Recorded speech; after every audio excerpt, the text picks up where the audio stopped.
Hi guys, Mary here. Welcome to a new edition of Books and Cookies Book Talk. This is my July wrap-up video. Long overdue because, let's face it, this is not the middle of August and I am not very late with this video.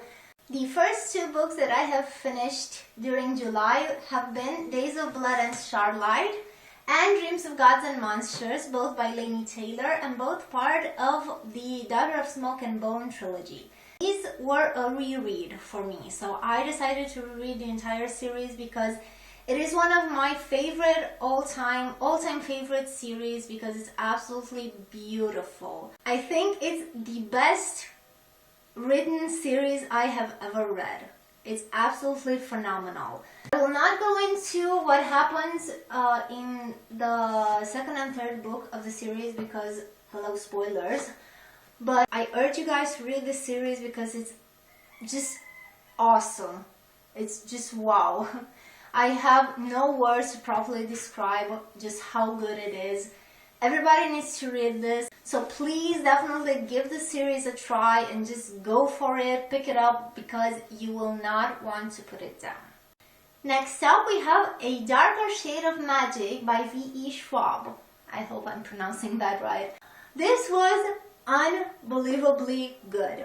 It's a bit complicated to explain. It follows the story of Kel, who is a traveler, the person that can travel from one world to another. We have a Red London where magic is freely available to everyone, London which is prosperous and which it thrives.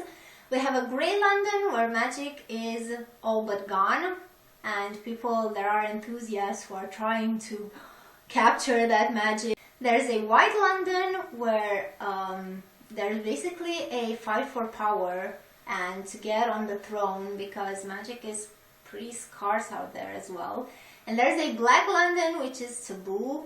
Basically, magic just consumed its inhabitants and now every door towards it has been sealed. And Kel is, like I said, is a traveler. He's an ambassador for the crown in Red London and he's kind of a diplomat and entertains relations, diplomatic relations with the rulers in the other Londons. And he also secretly smuggles artifacts from one London to another. And one evening he stumbles upon an artifact that proves to be from Black London and he's desperately trying to get that artifact back to where it's supposed to be because it's dangerous and should not end up in the wrong hands. So it's kind of difficult to explain, but it's so good. I just had the best time reading this book. It's very entertaining. It grips you very easily. You actually find out how the world works pretty early on, so it's not confusing and it's just incredibly well written. I am in love with Victoria's writing. This is the first book that I have read that was written by her and I cannot wait to get my hands, especially on the Archived and on Vicious. It works very well as a standalone, and when you get to the end of it, everything is pretty much wrapped up. So it could work as a standalone, but I know there is a sequel coming out in February next year and it's called A Gathering of Shadows and I cannot wait to get my hands on it. So definitely guys, give this book a try because it's amazing. Next up we have The Enemy by Charlie Hickson. This is the first book in the Enemy series. I think there are 7, 8 books. I have absolutely no idea, but I love this first one.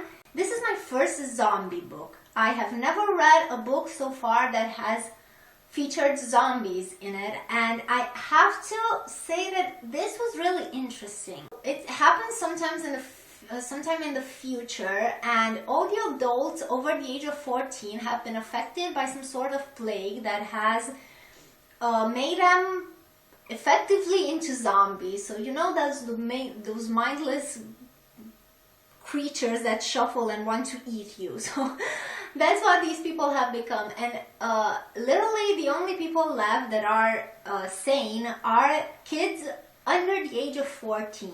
And it's kind of like Lord of the Flies in a way, because they're forced to tend for themselves, to form a sort of micro society, because you have to survive out there, and it's really fast paced. You know, it surprised me because these are kids that we're talking about, and they are faced with very mature situations, and they handle themselves pretty awesomely. Hello, plot twists everywhere. My only advice for you coming into this book is to not get attached to any character. I definitely recommend this. I had a blast reading it. I'm very excited to actually continue the series because I'm interested to see where it goes. Next up, we have The Edge of Me by Jane Britton. I received this arc from NetGalley. Thank you so much. This tells the story of a girl who lives in England but is originally from Serbia, and she has come to England with her parents. They actually fled the Bosnian War that actually took place there between the years 1992 and 1995, and if I'm not mistaken. So it was an actual war that took place there, and it was devastating. If you guys want to read up on it, I urge you to do so because it's a very real event that was bloody and awful, and just no. It was an interesting premise. So her parents actually just disappear one day, and she is kidnapped when she comes home and actually finds the place deserted with like no furniture or anything. She gets kidnapped and is actually taken to Serbia by some people, and she ends up in an orphanage there. She actually tries to figure out where she comes from, what's her history, what actually happened to her, and like I said, it was a very interesting premise, but it kind of fell short for me. I only gave it a 2.5, 3 stars out of 5. It began well enough, but it just kind of lost its way sometime during the middle. It also had a romantic relationship because one of her friends, like her romantic interest, gets kidnapped with her, and I just didn't buy it, you know, like you get kidnapped, the last thing on your mind is how the boy next to you smells or what it would feel like to kiss him.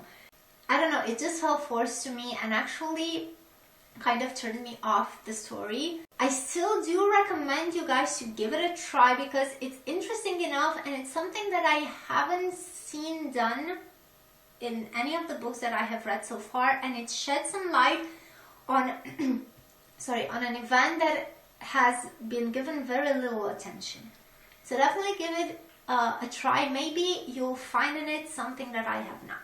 Next up, we have Lola and the Boy Next Door by Stephanie Perkins. This was also a reread for me as part of Chloe, the Bookish Dragons rereadathon, which took place from July 28th to August 3rd, which was basically rereading some of your favorite books. And I decided to give Lola and the Boy Next Door another go because it's summer, it's hot, it's a fluffy, cute, romantic read, and I loved it. I actually realized that this is my favorite of the 3 Stephanie Perkins books. I love everything about it. I love Lola, I love Cricket. Cricket is my favorite leading man in Stephanie Perkins' companion novels, and it's just so cute. It's just, I had the hugest smile on my face while reading it. I flew through it. It is a perfect summer read for anyone. My last book of the month was also an ARC. Thank you so much to the author for sending me this. It is called Fire in the Stars, and it's written by Isabella Robb and Mitchell Thomas Kazajian. I hope I'm pronouncing that right. I will not go into detail about this book because I am part of a blog tour for this book, which will take place at the end of August. I will post my review on my blog on August 31st, and I hope you guys will give this book a try because I actually really enjoyed it. I guess this is it for today. I hope you guys enjoyed it. I would love to hear what books you guys have read during the month of July. And as always, thank you so much for watching, and I will see you guys next time. Remember, books for the soul, cookies for the tongue. Bye everyone!